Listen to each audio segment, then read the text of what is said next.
Les propos qui font polémique ont été tenus lors d'une conférence de presse de la Fédération des opérateurs miniers de Guyane.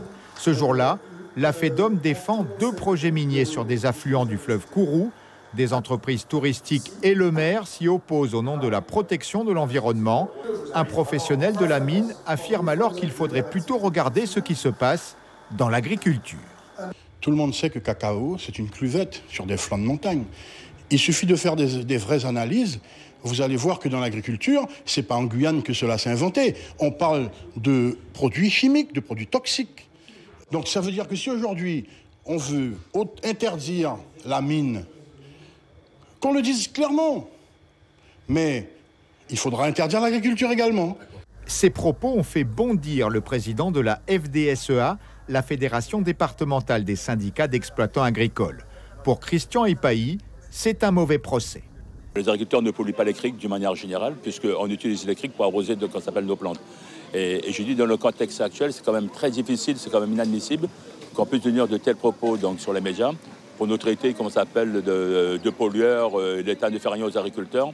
Alors que nous, on travaille depuis de nombreuses années sur le respect de l'environnement, le respect des produits, limitation des pesticides donc, dans les cultures. Donc, on ne peut pas tolérer de tels propos.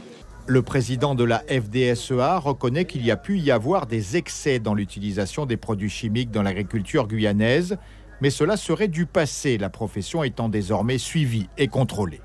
Jean-Christophe Yang est exploitant depuis 3 ans à Makouria. Il dit utiliser les produits chimiques de façon raisonnée.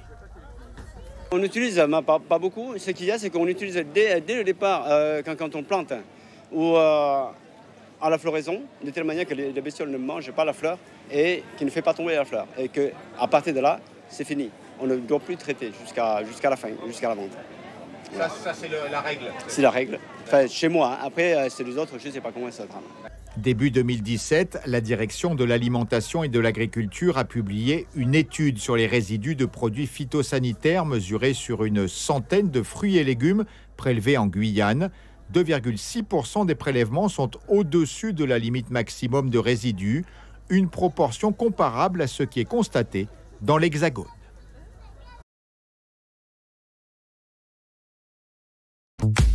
Suivez l'info sur Guyane la Première.